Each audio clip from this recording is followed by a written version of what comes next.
বন্ধুসকল নমস্কাৰ। এটা নতুন ভিডিঅ'লৈ আপোনালোকৰ সন্মুখত আহিছোঁ। ভিডিঅ'টো মই প্ৰথমে আপোনালোকক অকণমান শুনুৱাই দিব লৈছোঁ।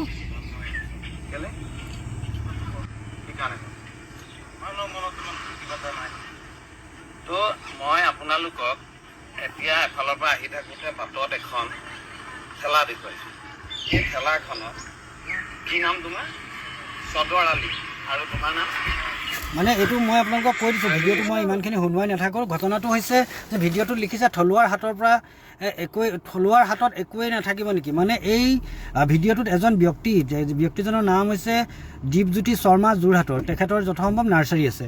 এতিয়া ঘটনাটো হ'ল, তেখেতে নগাঁৱৰ পৰা কেইজন ব্যক্তিয়ে নাৰ্চাৰীৰ পুলি ঠেলাত নি ঘৰে ঘৰে বিক্ৰী কৰিছে। তেখেতে তাত অপ'জ কৰিছে যে মুখ্যমন্ত্ৰীয়ে মিয়াক বৰঘৰত বহিবলৈ মনা কৰিছে। গতিকে এনেকুৱা এই যি ব্যৱসায়, এই নাৰ্চাৰীৰ যিটো ব্যৱসায়, সেই ব্যৱসায়টো ঘৰে ঘৰে বিক্ৰী কৰি দিয়াৰ কাৰণে তাৰ স্থানীয় যিবিলাক নাৰ্চাৰী আছে সেইবিলাক হেনো মাৰ খাই গৈছে। আৰু সেইটো কাৰণে মিয়াক ইয়াৰ পৰা খেদিব লাগে। এতিয়া প্ৰথম কথাটো হ'ল, ঠিকে আছে, এইটো ভুল কৰিছে বাৰু মিয়াই, ঘৰে ঘৰে বিক্ৰী কৰিব নালাগে। কাৰণ আমাৰ ইয়াত মানুহেতো ঘৰে ঘৰে বিক্ৰী কৰিব নোৱাৰে। আমাৰ মানুহে লাজ পায়, যি কি নহওক আমাৰ মানুহে লাজ পোৱা কাম এটা মিয়াই কৰিছে, ঘৰে ঘৰে বিক্ৰী কৰিছে। আৰু সেইকাৰণে এই যোৰহাটৰ কিছুমান থলুৱা নাৰ্চাৰী মাৰ খাই গৈছে। এতিয়া ঠিকে আছে, মিয়া দুটাই আহি পেলাই ইয়াতে ঘৰে ঘৰে নাৰ্চাৰীৰ পুলিকেইটা বিক্ৰী দিয়াৰ কাৰণে থলুৱা ব্যৱসায়টো মাৰ খাই গৈছে।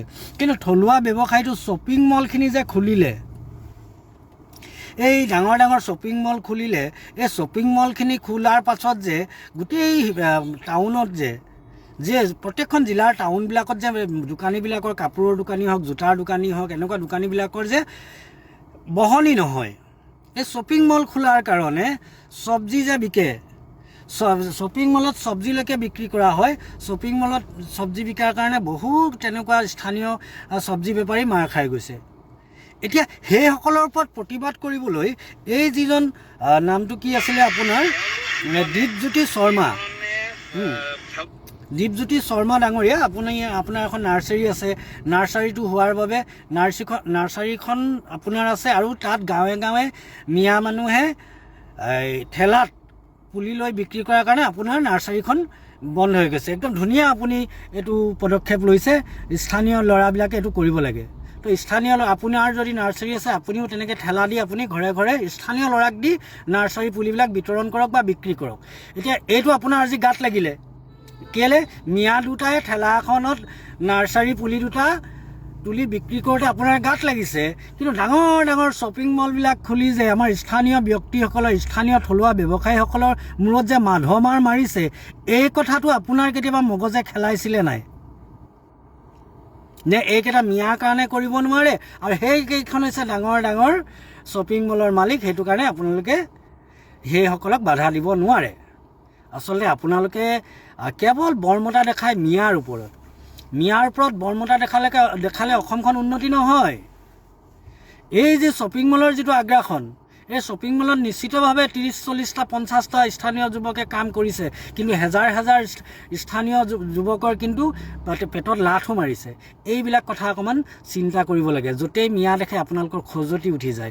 এটা কথা মনত ৰাখিব, মিয়া মানে বাংলাদেশী নহয়। নগাঁৱৰ মানুহ এটাই অসমৰ যিকোনো প্ৰান্তত থাকিব পাৰে, ব্যৱসায় কৰিব পাৰে, যিকোনো প্ৰান্তত ভাড়াঘৰ লৈ কাম কৰিব পাৰে। যেনেকৈ আপুনিও নগাঁৱত গৈ ব্যৱসায় এটা আৰম্ভ কৰিব পাৰে, নগাঁৱৰ মানুহেও আহি ইয়াত ব্যৱসায় কৰিব পাৰে। এই কথাবিলাক অকণমান বুজি লোৱাটো উচিত। আপোনাক দেখাতো পঢ়া শুনা মানুহ লাগিছে, কিন্তু সেই সম্যক জ্ঞানকণ আপোনাৰ নথকাৰ বাবে আপুনি এনেকুৱা এটা ভিডিঅ' আজি বনাইছে।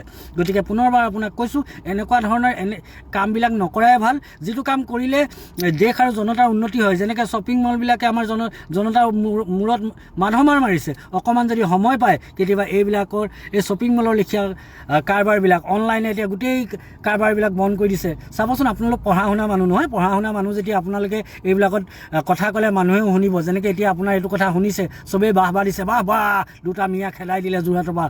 একদম যোৰহাটত এতিয়া নাৰ্চাৰী কেনেকুৱা চলিব। গতিকে সেই তেনেকুৱা কাম কিছুমানো কৰিব বুলি মই আশা ৰাখিলোঁ। ধন্যবাদ।